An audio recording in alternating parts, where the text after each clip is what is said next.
Now, I would like to invite our dignified chief invitee for today's talk, Preeti Shukla ma'am, who is associate professor in the Department of English, and she has a teaching experience of more than 20 years. She has written several newspaper articles, journal articles, and also presented several papers. She is one of the most popular teacher among the students, and she is also very versatile in day-to-day activities of the college. Currently, she is an active member of Debating Society, Eco Club, College Magazine, etc. Preeti Shukla, ma'am, please grace us with your words. Thank you, Saurabh. Thank you very much for those words of appreciation. Uh, I don't know whether Principal Sir has joined or not, but my good regards to Principal Professor Ramesh Kumar Sir.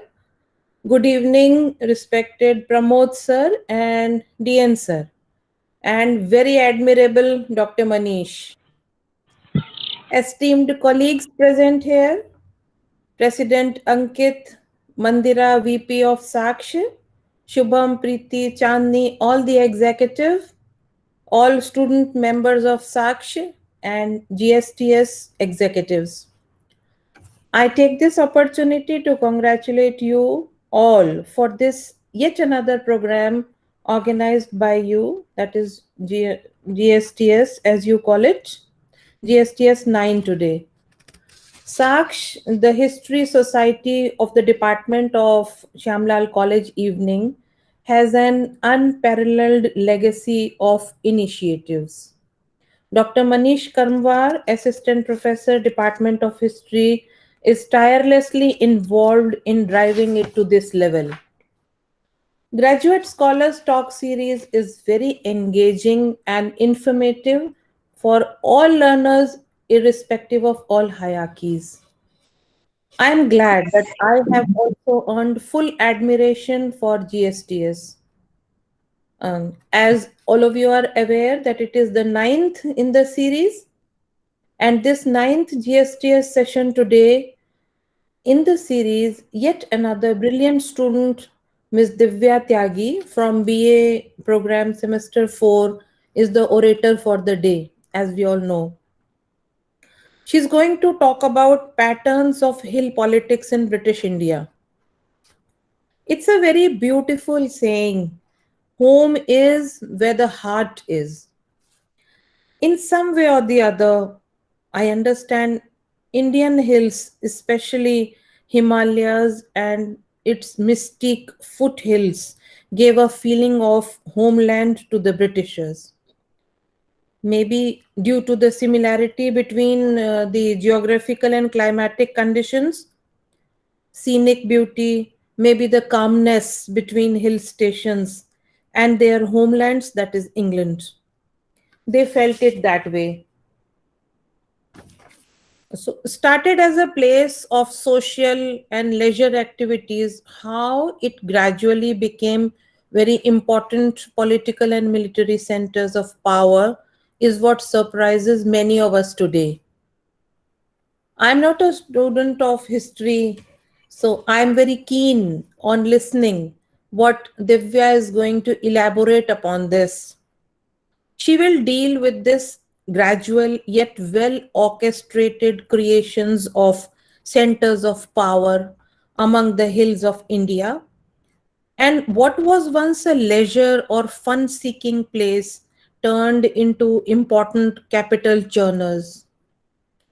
She will also tell us about how and when did this exploitation began. Now, this is all these questions will be answered today. Like eight other earlier sessions, this talk is also going to be a very fruitful, enjoying learning conclusion. Uh, More than that, what should I say? I'm going to wish you all great luck and thank you, Saksh, for calling me and giving me this opportunity to interact with you all today. And happy listening, understanding, and absorbing what the knowledge will be transmitted today. Thank you so much. Over to you, Sakshi. Good luck. Thank you, ma'am. That was really very encouraging and inspiring. Now, without wasting any further time, I would like to hand over the stage to Ms. Divya Tyagi, who is our speaker for today, and she will be presenting on the topic Patterns of Hill Politics in British India. And meanwhile, if you have any queries, feel free to post in the chat box. Divya. Thank you so much, everyone, for being here, and thank you so much, Preeti ma'am. I'll start. Great things are done when men and mountains meet. This is not done by jostling in the street. A quote by William Blake. Good evening to everyone present here. I am Divya Tyagi from BA program second year English plus History, and today I will be talking about patterns of hill politics in British India. The objectives of my talk are to understand the significance or the importance of hill stations in the colonial period. Secondly, we'll talk about the shift from social to political and military aspects of the hill stations. Then, we will discuss the relationship between economy and politics of hill stations. So, when I say the word hill stations, what's the first thing that comes to your mind? If you ask me, I will say the chilly weather, snow, the mountains, and so on. And most importantly, vacations. Be it Srinagar in Jammu Kashmir, Mount Abu in Rajasthan, Ooty in Tamil Nadu, Mussoorie and Nainital in Uttarakhand, Darjeeling in West Bengal, Gangtok in Sikkim, Pachmarhi in Madhya Pradesh, or Shimla and Kufri in Himachal Pradesh. And many more hill stations across India attract us all. I'm sure most of us have great experiences and memories of the time spent in the mountains, whether it is the first time experience of snow or the trek to the top of the mountains. Hill stations give us all. But have you ever wondered why hill stations and why not hill places or hill resorts or hill destinations? It is after the advent of the railways in the British colonial period that the usage of the word hill stations came into predominance. And it is possible that it was inspired by the then frequent reference to the railway stations. It is a product of the Britishers. And you can also say that it is the mountains or the hill stations are the byproducts of the Britishers. The cold climate or the hill stations, the geographical climate, and the similarities between the Indian mountains and England drive the Britishers to establish the hill stations during their rule in India. Hill stations were founded by the European emigrants as a refuge from the summer heat up to where the temperatures were cooler. So, for their own comfort, they created the hill stations. So, when we talk about how the Britishers took control of the hill stations, we talk about three stages according to Dane Kennedy. The first one being the High Refuge, which started in the 1820s, primarily as a sanatoria, that is the establishment for the medical treatment of the British officials. They took refuge in the disease-ridden land. Second, the High Refuge to the hill stations. In the 1840s and 1850s, there was a wave of new hill stations established by the Britishers, the main reason being for the hill stations to become a place for leisure. Third stage was the hill stations to towns. In the second half of the 19th century, there was a period of consolidation, and the Britishers started spending most of their time in the hills, and finally turned the hills into the most important political centers. Now, let's discuss the social significance of the hill stations. One of the first reasons to establish the hill stations was for the place to act as a sanatoria for the ailing members of the British rulers. The physical toll of a harsh climate and the social and psychological toll of an alien culture compelled the Britishers to seek refuge in the mountains. British colonists in India sought the cold and rainy weather of the tropical mountain climate in summer to escape the heat of the plains. Hill stations were seen as places where they could go to save themselves from the hot weather, since the hills gave them the desired cold climate that was similar to that of England. Britishers initially went to the hill stations to play, to have fun, for leisure activities. This was a place where officers, vampish ladies, ambitious bureaucrats, and bored housewives engaged in endless parties and gossips. The replication of a particular feature of the natural and social environment of Britain was central to the high hill station's distinctive identity. Hill stations offered the isolated, exclusive environment where the sojourners could feel at home. Tracing back to the early 19th century, we see that hill stations assumed an importance that far exceeded their initial attraction. Britishers, for their own comfort and purposes, first established the hill stations and then established the close communities there. There, They were not just the visitors, now they had become the residents. They had established closed communities of their own kind in a setting of their own design. Hill stations had affinities with the quaint villages of the romanticized England. So the Britishers embraced the sinuous contours, that is, the curvy landscape of the hill stations, and constructed their cottages along the crest of ridges and around the shores of the lakes, without apparent predomination and planning. The architectural pattern of British houses in Indian hill stations was quite different from rest of the world. Their houses were more often Gothic villas, gingerbread ornamented Swiss chalets, and other European architectural imports than the familiar veranda enclosed public work bungalows. And the most distinctive feature of the Britishers on our hill stations is that you'll find churches at the heart of every hill station because it stood the symbol of English values. Be it the Christ Church of Shimla, the St. Stephen's Church of Ooty, or the St. Francis Catholic Church of Nainital. The list goes on.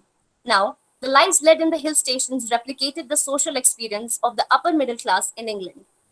A seemingly endless series of social calls, teas, strolls, dinners, picnics, balls, races, theatricals, and other festivities dominated the daily routines of the residents.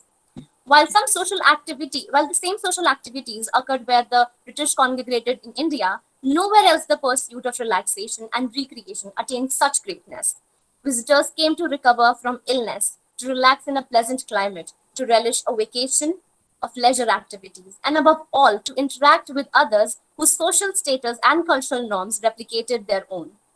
The initial reason for seeking sanctuary in the Indian highlands was to escape the heat of the plains, and the Britishers sent most of the females and children to the hills. So, especially women and children spent most of their times in the hills of India.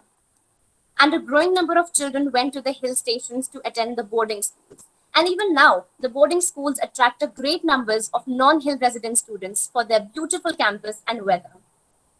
The number of women who went to the hills, excuse me, the number of women who went to the hills increased dramatically in the second half of the 19th century. This increase occurred due to two reasons. One was the blaze that swept Upper India in 1857. Hills became a place of refuge for many fleeing wives and children of those fighting in the field. The second reason was the railway network across India. The railway made it a great deal easier and more affordable for women to make the journey to a popular hill station on the onset of hot weather without the assistance of a husband or any other male chaperone. One example of the opportunities for travel by British women in the 19th century can be found in The Diary of a Civilian's Wife in India, which is a book by Mrs. Robert Moss King, who is the wife of the colonial official stationed in Meerut. The nearest hill station was Missouri, and Mrs. King went there in the fall of 1878. The following year, she spent in Nainital with side trips to Ranikhet and Almora. In 1880, she took a trek into the Himalayan interior. In 1881, she traveled to Kashmir, and finally, before departing from India in 1882, she visited Mathiran. Mrs. King, in her diary, wrote about her experiences of traveling to Nainital. She wrote, and I quote, Nainital, October 17, 1879. We got up here just before sunset and have got rooms at the Mayo Hotel, opening out of a long wooden veranda on the second floor, very much like a Swiss hotel. We are close to the lake so that its clear water seems to come right up to the house as we look out from our roofs. Nainital is certainly a lovely place and so utterly different to the other hill stations. There is nothing there to remind you that you are at a height of 6,000 feet, not a glimpse of the plains or even the lower ranges of hills. So we can see that Britishers spent most of their time in the hill stations. I just gave an example of one woman, one person, and she in her 4 years visit in India traveled to more than 7 hill stations.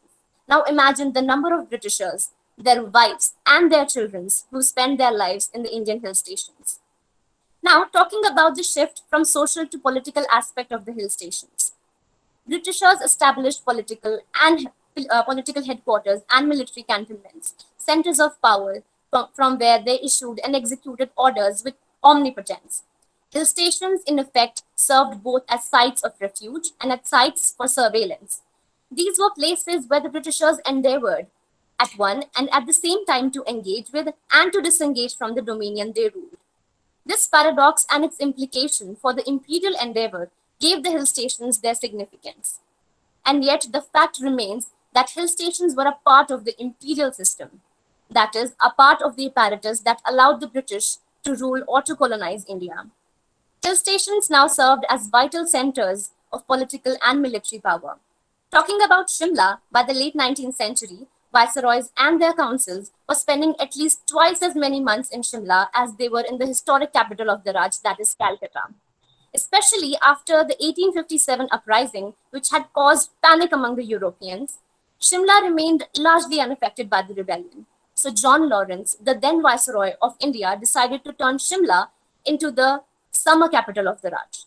Shimla became the official headquarters of the commanders-in-chief of Indian Army. And Mahatma Gandhi once said that Delhi most certainly is not the symbol of India's slavery. The place which is the real headquarters of rulers is Shimla. Also, the gravitation to the hills occurred at the regional level as well. The governments of Bombay, Bengal, Madras, Assam, United Provinces, and Central Provinces acquired the hill stations of Darjeeling, Mahabaleshwar, Uttakamund, Shillong, Nainital, and Pachmarhi as their summer headquarters. The shift in the bureaucratic axis of the imperial state from the plains to the hills did not go unnoticed by the contemporaries. The commercial and the professional elites of Calcutta, Madras, and other Indian metropolises organized rallies and submitted petitions protesting their diminishing access to officialdom in the highland retreats. And later, the Indian nationalists pointed to this practice as evidence of the aloofness and arrogance of the British rule. The viceroy and his officials fought of these attacks with all the skills that a well-established bureaucracy possesses. So there were two groups of people, one who opposed the idea of hill stations being politically important, and the others who urged that the British functions should relocate to the hills. They envisioned hill stations as seedbeds for self-sustaining colonies where the civil servants, soldiers, pensioners, and other Europeans could conduct their affairs entirely removed from the plains. But both these parties in the debate about the hill stations understood that it was a wrangle over access to power, a struggle for power. Now, in the second half of the 19th century, the political sphere began to intrude directly on Shimla and many of its sister stations through formal transfer of government offices to those summer resorts. The main reason for this move was the Great Mutiny and Rebellion. What had previously been the Britishers' preference for holidays in the hills was now transformed in the aftermath of the events of 1857 into a formal policy of shifting various government headquarters into higher elevations during hot months. The intent behind the retreat of the government to the hills was to make it difficult for Indians to breach the walls of power, and this security could only be achieved by turning the hill stations into strong political centers. This was the age of consolidation of hill stations. Few new hill stations were founded in this period, like Mount Abu, Dalhousie, Dharamshala, etc. But existing hill stations became larger and more important to the British in India. One indicator of this growing prominence was the 1850 statute that permitted the hill stations to form the municipal government with the authority to tax and regulate their communities. Moreover, the army moved a significant position of its command operations and British troops into the fastness of the highlands. Hill stations reached their zenith in the late 19th century. The political importance of the official stations was underscored by the inauguration of large and costly public building projects. Shimla's physical appearance was transformed in the 1880s by the construction of the Grand Viceregal Lodge, whose construction costed around 38 lakhs and whose annual upkeep cost is 1.5 lakhs. And government buildings was also made. Governors and lieutenant governors' mansions were established in Darjeeling in 1879, Uttakamund in 1880, Mahabaleshwar in 1886, and in Nainital in 1896.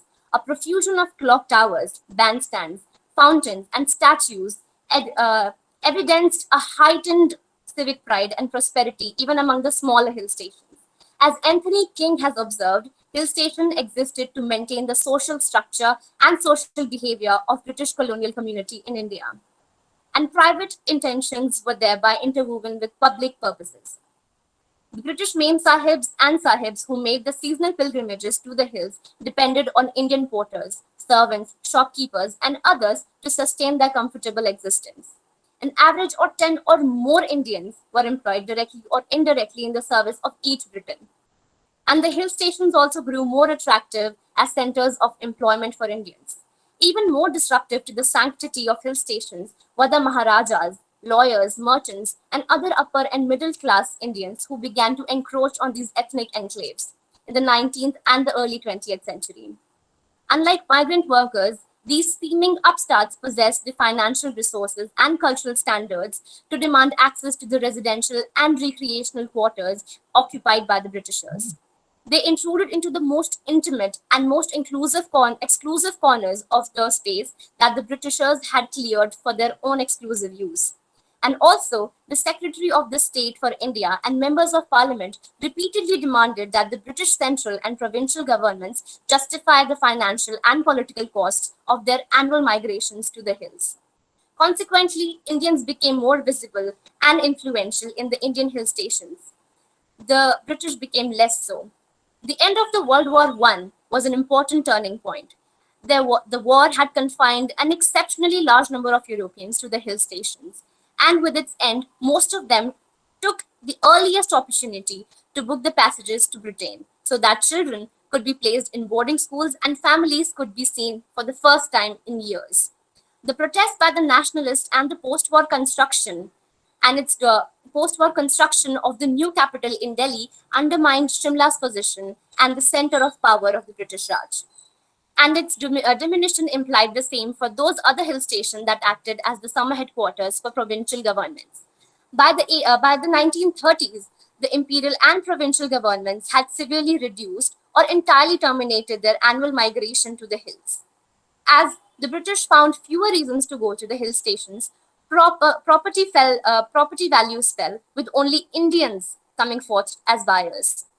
Not only the British control over hills collapsed, but also the colonial purposes the Britishers served. Even in contemporary times, the hill stations have the same reputation. From across India and across the world visit the Indian hill stations every year in increasing numbers. Even in many Bollywood movies, we see many shots of Indian hill stations, whether it is Shimla in Jab We Met, Darjeeling in everyone's favorite movie, Barfi, or Leh and Ladakh in Three Idiots, Jab Tak Hai Jaan, LOC Kargil. And did you know that the palatial house of Salman Khan in the movie Hum Aapke Hain Kaun is in Ooty? Well, hill stations attract a lot of people for various reasons, but that in turn disturbs the ecological balance. Hill stations become home for around 1 lakh tourists every year. But are these hill stations capable enough to hold, to give shelter to, and to feed such huge numbers of people? Is it just for the environment? And we all know the answer to that question.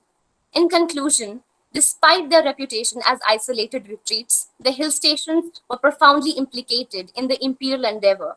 Their engagement in the endeavor is most readily apparent in the role they played as centers of political and military power. The main argument of my talk is that the hill stations were at the heart of the British effort to define and defend the boundaries that set them apart from Indians and that sustained their identity as agents of a superior culture. Britishers gave hill stations their significance for their own social, political, and military purposes, as a result of which every season 1 lakh tourists are added in Himachal Pradesh to its resident population of 1.72 lakh, wrecking civic infrastructure and causing many catastrophes that we all know about. So I ask you if it is worth to still give the hill stations the same importance as the Britishers gave. So that is all from my side on this topic. Thank you so much. Thank you, Ms. Divya. The topic itself was a distinctive one. You beautifully highlighted all the facts behind the politics of hill stations and the intention of Britishers with ample amount of figures. American author Dan Kennedy, in his book The Magic Mountains, Hill Stations and the British Raj, published in 1996, writes, perched among peaks that loom over heat-shimmering plains, hill stations remain among the most curious monuments to the British colonial presence in India. In his engaging and meticulously researched study, he shows that these cloud-enshrouded heavens were site of both refuge and surveillance for British expatriates. sanctuaries from the harsh climate as well as an alien nature, artificial environments where colonial rulers could nurture, educate, and reproduce themselves, commanding heights from which orders could be issued with an Olympian authority. Kennedy charted the symbolic and socio-political functions of the hill stations over the course of the 19th and 20th century, as you have also pointed out, arguing that these highland communities became much more significant to the British colonial government than mere places for rest and play. Particularly after the revolt of 1857, they became headquarters for colonial, political, and military authorities. In addition, the hill stations provided employment to countless Indians who worked as porters, merchants, government clerks, domestics, and carpenters. The isolation of British authorities at the hill stations reflect the paradoxical character of the British Raj itself. While attempting to control its subjects, it remained aloof from Indian society. Ironically, as more Indians were drawn to these mountainous areas for work and later for vacation, the carefully guarded boundaries between the Britishers and their subjects eroded. Kennedy argues that after the turn of the century, the hill stations were increasingly incorporated into the landscape of India's social and cultural life. And now hill stations are probably the most among the most loved places in India to hang out. But barely someone knows the politics behind why hill stations were put up into the place. Hopefully the listeners took interest in that and some of them have put up their questions. First question has been asked by Mr. Vishesh Kazmi.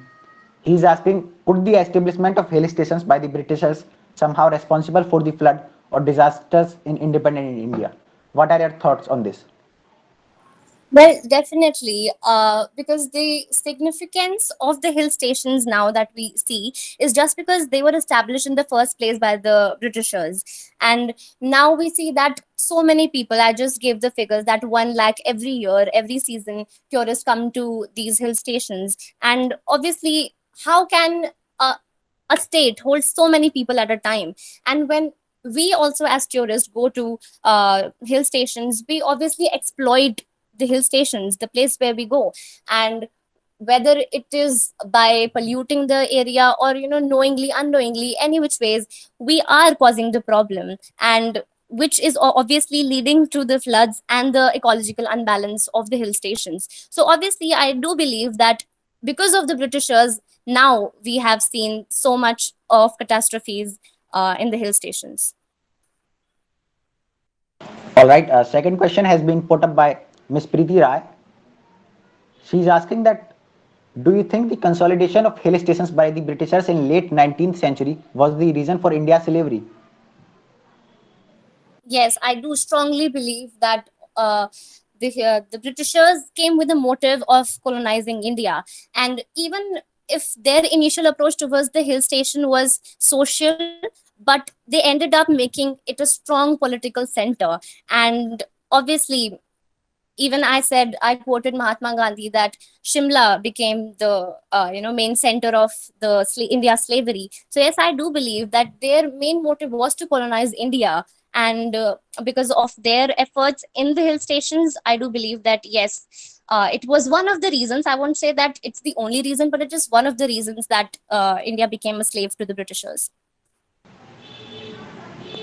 Third question is from Mr. Ajay Gupta. He is asking, don't you think making of hill stations opened the new doors for employment opportunities? So instead of criticizing them, we should appreciate it.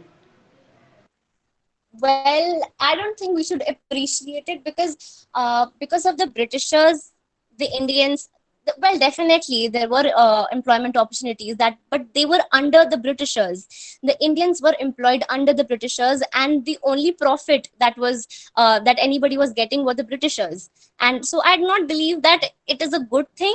But yes, there were employment opportunities, but they were only under the Britishers. It was only for the benefit of the Britishers. So I do not think that I appreciate it. Next question is from Vivek Tyagi. He is asking, why do you think these hill stations lost their importance in modern history? The speed of development in these regions has been quite slow. They have been reduced to just tourist spots instead of infrastructure development. Well, obviously now we see hill stations as just the places that we go for vacations, because we have such difficult lives. We live in such a place or in the social environment that we just don't have time for other things. So we obviously, the hill stations are seen as a place of vacation only. And yes, there is probably that is probably the reason why it is just only for only seen as the place for vacations and not anything else. And that is as far as my research goes. Thank you. Thank you, Divya. You have answered all the questions with great insights. Now I would like to hand over to Mr. Saurabh to continue the further proceedings. Now, I would like to invite Ms. Preeti Rai, who is our speaker for the 10th session of GSTS that is going to take place on the coming Sunday. And I would like her to give a glimpse of her topic. Thank you, Mr. Saurav. Firstly, good evening to all present here. This is Preeti. I am the student of BA program, History and Hindi discipline. Firstly, I am thankful to all the students and GSTS team who has given me this opportunity. It is great privilege to me that I will present my topic, Simone de Beauvoir, Kamala Devi Chattopadhyay and me on next Sunday. In this, I briefly explain why women are treated as subordinate even they got political right after first wave feminism. What was the status of women in 19th century in Western and Eastern culture? I will also focus how does Simone de Beauvoir and Kamala Devi Chattopadhyay define women? What was the political and social economic role of women in Western and Eastern culture? And I will also compare this from present condition of women. Women in the present are anyhow different from the past. Women in 21st era are different. They have vision and mission. They stop serving as equal to slave but serve themselves more now. Thank you. Now, once again, I would like to go back to Preeti Shukla, ma'am. Ma'am, please bless us with some final words. Yeah, it was very enriching, and the content was also very well developed by Divya. Presentation also brilliant, and I must congratulate how she took the interjections and provided fruitful answers to all the questions asked. Uh, Congratulations once again, and Manish, 3 cheers to you. Thank you. Thank you very much, beta. I'm leaving. Yes, thank Thank you. you, ma'am. Thank you so Now, I much, would ma'am. like to call Ms. Mandira Paul, who will give the vote. Good evening, everyone. As we all know, that the Department of History under the convenership of Dr. D.N. Singh sir and Oh, guidance of thanks. Dr. Pramod Kumar sir, Dr. Manish Karamwar sir, Dr. Seema Meena ma'am, Mr. Ajay Kumar sir has achieved new heights during the session 2016 to 17. This is for the first time the department formed its society, Sakshi. President of Sakshi from 2016 to 20, Ms. Swati Dhar 2016 to 17, Mr. Ashish Kumar 2017 to 18, Ms. Sakshi 2018 to 19, Ms. Pinky Kasana 2019 to 20. Now, the new office bearers of 2021, Mr. Ankit, President, Ms. Mandira Paul, Vice President, Mr. Shubham Tiwari, Secretary, Ms. Preeti Rai, Joint Secretary, Ms. Chandni Shikarwar, Treasurer. Executive members Ms. Charu Sharma, Ms. Sakshi, Mr. Ajay Gupta, Mr. Vishesh Kashmi, Ms. Priya, Ms. Divya Tyagi. Sakshi organized various programs like quizzes, debate, lecture series, seminar, career counseling, and educational trips. Sakshi also organized online fresher welcome this year in which different games were organized and the winner of that event were awarded. It was a grand success and also organized OB seminar and nine GSTS program. Our talk series convener Dr. Manish Karamwar sir, the members of GSTS, Mr. Mudit Bhardwaj, Mr. Saurav Singh, Mr. Ajay Gupta, Ms. Manvi Saraswat. I am Mandira Paul, the student of BA program History and Political Science and Vice President of Sakshi History Society of Shamlal College Evening. I deem it's a great honor and privilege to purpose the vote of thanks on this memorable program. First and foremost, I would like to thank our special guest, Dr. Preeti Shukla ma'am, for your thoughtful and interesting address, who just left us. I want to thank all the respected teachers who joined us today. Dr. Manoj Sinha sir from PGDAV College, Dr. Dheeraj sir from Zakir Hussain College, Dr. Uma ma'am from Lakshmi Bai College, Dr. Ila Bhushan ma'am from Shamlal College Evening to motivate us and make our program more successful through their support. Thank you so much, ma'am, for giving your ma'am sir to giving your precious time to us. I would like to express our deep gratitude to the convener, Dr. D.N. Singh sir, for his presence in this program. I would also thank all the faculty teachers that had made this program a grand success through their support and motivation. I would thank the member of Sakshi who ran around all the things. Thank you so much to all of you. I wanted to thank the GSTS team who worked in पैर में making जो this बांध के घूम रही है ना। success. As a motivated and dedicated team, will continue to present this program with enthusiasm.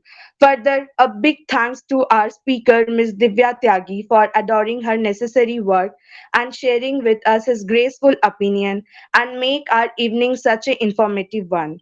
I would like to place my heartily thanks to all the students for joining us today in a great number, not only from our department, rather also from other departments. I thank you for being with us. Have a great day ahead. See you all next Sunday. Thank you so much once again for your cooperation and support. Thank you. Thank you.